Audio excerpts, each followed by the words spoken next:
everyone. I'm Daniel Rubenstein. Today is November 4th, 2024, and this is the live daily briefing of the Israeli Citizen Spokesperson's Office. We are live on Instagram, X, YouTube, LinkedIn, and available afterwards wherever you get your podcasts. That would be Apple, Google, Spotify. So please start submitting questions in the chat. And as always, like and subscribe and follow to help us reach a wider audience. You're fired. That's what Israel just told UNRWA. The Israeli Foreign Ministry has informed the United Nations in writing that it is ending its cooperation with UNRWA. Israel has every right to do this. In 1967, after the Six-Day War, Israel and UNRWA exchanged letters. Israel said it would cooperate with UNRWA, and it did cooperate with UNRWA for nearly 60 years. But Israel clearly said in its letter that it is a provisional agreement which will remain in force until replaced or canceled. It has now been canceled. Despite the UN in UNRWA's name, UNRWA is a Palestinian organization. It has been infiltrated and compromised by Hamas. The United Nations refused to do anything about it. That's why the Israeli parliament voted to sever Israel's ties with UNRWA. What happens now? The UNRWA ban takes effect in 3 months. Israel is eager to work with other international aid agencies, including UN agencies that aren't compromised by Hamas. UNRWA needs to move out, and real aid organizations need to move in. Do you agree? Let me know in the comments. I do read them. Right now, tons of Hamas terrorists are making a final stand in northern Gaza. Israel is in the middle of a major military operation in northern Gaza to fight these Hamas terrorists. Israel will not allow Hamas terrorists to regroup and rearm so that they can carry out more massacres. The IDF has killed around 900 Hamas terrorists during its operation in the northern Gaza city of Jabalia. The IDF has also detained around 300 Hamas terrorists in Jabalia. These are guys who took part in the October 7th massacre. Whether they invaded Israel or played a logistical or communications role behind the front lines, or they fired rockets, or they attacked Israeli soldiers in Gaza, or they were so impressed by the October 7th massacre that they decided to join Hamas. They're bad guys. These are terrorists who need to be removed from the battlefield one way or another. It's not easy. Israeli soldiers in Gaza are risking their lives in this battle, and there have been many Israeli casualties. Hamas terrorists continue to fight in northern Gaza from densely populated residential areas. Hamas terrorists continue to fight from hospitals. Hamas is using hospitals as military bases. Hamas terrorists who want to hide from Israeli forces, they run into hospitals. The reason they run into hospitals is because they know that the IDF does not want to enter hospitals. Last week, Hamas terrorists barricaded themselves inside the Kamal Adwan hospital in Jabalia. The IDF entered the hospital and apprehended about 100 Hamas terrorists, including some who attempted to blend in with civilians who were trying to safely evacuate. Hamas puts everyone in danger. Here's a story from yesterday. Yesterday, the IDF helped coordinate the evacuation of patients and staff from the Kamal Adwan and Al-Auda hospitals in a convoy to other hospitals in northern Gaza. The convoy also provided humanitarian aid to these hospitals, including food, water, fuel, and medical equipment to maintain their essential operations. Israel wants the hospitals to be able to treat patients. As the aid convoy passed by the Kamal Adwan hospital, terrorists detonated a bomb only a few hundred meters away from the hospital. As a result of the explosion, the convoy was hit by shrapnel. Nobody in the convoy was injured, but 6 children in the hospital were injured by the blast. The roof and the courtyard of the hospital were damaged. Hospitals are supposed to be protected sites. Hamas abuses these protections and turns hospitals into terror bases. Throughout the war, Hamas terrorists have used hospitals as military bases. They held hostages in hospitals. They met to plan attacks in hospitals. They stored weapons in hospitals. It's crazy. Does anyone think that terrorists should be able to hide in hospitals? Terrorists don't get immunity just because they go inside hospitals. The organizations that should be saying something about Hamas's war crimes, the World Health Organization, Doctors Without Borders, the Red Cross, are silent. Why?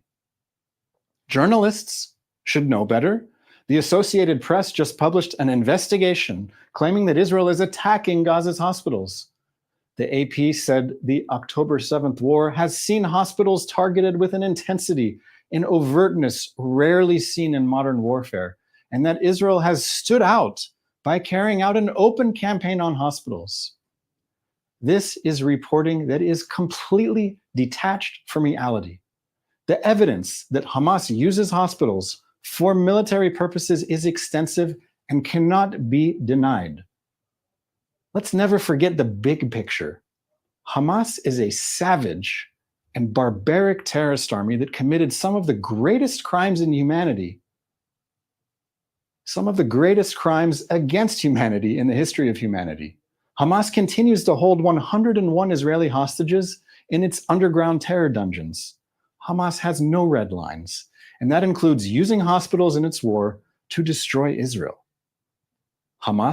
Israel is going to keep fighting Hamas until Hamas's military and government capabilities are destroyed and until every hostage is home.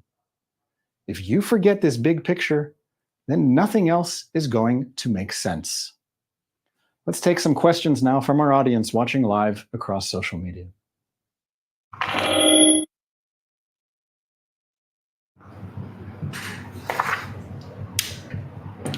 Our first question comes from Instagram Live. What's Israel's plan for returning residents of northern Israel to their homes? It's been over a year since 60,000 people had to flee their homes. Yes, the Israeli Prime Minister addressed this question recently. He traveled to northern Israel, and he said, with or without an agreement, the key to restoring the calm and security in the north, the key to returning our residents in the north safely to their homes, is first to push Hezbollah beyond the Litani. That's the river in southern Lebanon. Hezbollah needs to go north of it. And the Prime Minister said, second is to strike at any Hezbollah attempt to rearm itself. And third is to respond vigorously to any action against us. So simply put, he said, enforcement, enforcement, enforcement, and cutting off Hezbollah's pipeline from Iran through Syria. So again, let's recap. 60,000 Israelis in northern Israel were forced to flee their homes a year ago because Hezbollah was firing anti-tank missiles at their homes and was firing rockets at their homes and continues to send these things and suicide drones into all of northern Israel.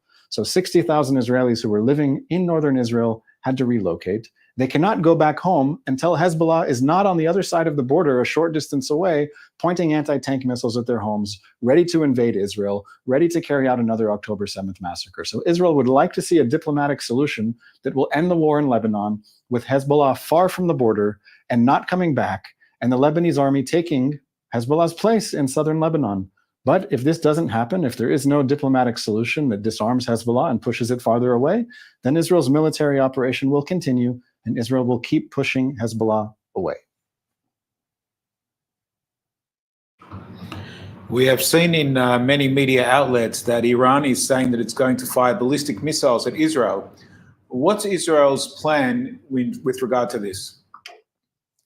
Yes, it's a bit crazy that this is the new normal. Iran fired ballistic missiles at Israel in April, over 100. It fired around 200 ballistic missiles at Israel in October. And it's saying that it's going to fire more ballistic missiles at Israel. So the people of Israel right now are sitting and waiting, wondering what's going to happen if Iran fires ballistic missiles at Israel. Are they going to hit our cities? Are hundreds of people going to be killed? We don't know. But what we do know is that recently Israel carried out a military operation in Iran that destroyed some of Iran's air defenses. So I would ask the Iranian regime, exactly what are you thinking? What is your plan? Why are you trying to do this? Knowing that Israel is capable of responding with great force inside Iran and that Iranian defenses are not in place like they once were. So it doesn't make sense that Iran would be doing this, except if you understand what the Iranian regime is about. It's very clear that the Iranian regime wants to destroy Israel. It sees an opportunity to pressure Israel. It sees an opportunity to attack Israel. It's been sponsoring Hamas and Hezbollah and the Houthis in Yemen and militias in Iraq and so on. But to give a short answer to the question, I'm sure that if Iran makes the mistake of firing more ballistic missiles at Israel, especially more than it did in the past, that the response from Israel, again, is going to be more severe than it was recently. The next question is in regard to UNRWA. Like you just mentioned, Israel has cut off ties with UNRWA. What's Israel's plan for humanitarian aid in Gaza if Israel can't work with UNRWA? So first of all, the new law takes effect in 90 days from the moment it was passed, and that was a number of days ago. So we're saying just under 3 months will the law take effect. Until that moment, Israeli officials are allowed to cooperate with UNRWA, but after the 3-month period is up, a new plan will have to be in place. And it's not just a question for Israel, for the Israeli government. It's a question for the entire so-called international community that wants to see additional deliveries of humanitarian aid to Gaza. The right response to the banning of UNRWA is to say it's great that it finally happened because UNRWA was horrible and it was doing a horrible job. Israel was sending massive amounts of humanitarian aid into Gaza. UNRWA was supposed to pick up the aid and deliver it. But massive amounts of Israeli aid would sit on the other side of the Israeli border crossing because UNRWA didn't have the capability or the ability to go and pick it up and deliver it. So what needs to happen, and it's obvious to anyone with half a brain, is that there are other international aid organizations that function all over the world in conflict zones, dealing with people in need during wartime. This includes the UN High Commission on Refugees, UNHCR. It includes USAID. There are many organizations that can organize the massive transfer of humanitarian aid from points in Israel to points in Gaza. I think a 3-month time period is enough for these other organizations and other governments to get the message that they need to come up with a plan, work with Israel to make it happen, and a better future will be possible for everyone. And this is a last question that's come from various platforms. What resources do you use when you're preparing the daily briefing? I like that. So the question is, where in effect do I get my news and information so that I can relay it to you? Obviously, I don't just make it up. I have to be doing extensive research before I appear on a live broadcast. So there's a number of things that I do, which is first, I read all of the press releases, tweets, statements, comments from different Israeli government agencies. This includes the Prime Minister's Office, the Ministry of Defense, the Ministry of Foreign Affairs, the Israel Defense Forces, COGAT, which is the branch of the IDF that's dealing with humanitarian aid. So first, I'm reading all of the statements that they put out and trying to find out, is there something that didn't get enough attention? Is there something that I should be talking about in the daily briefing? So that's step number one, is to read the official press releases of different Israeli government agencies and departments and individuals associated with them, whether it's the minister or a mid-level official or an ambassador or something like that. I am also reading Israeli newspapers. I'm skimming both in English and in Hebrew to make sure there's something I didn't miss. And I'm also reading the commentary from various journalists and other people on social media.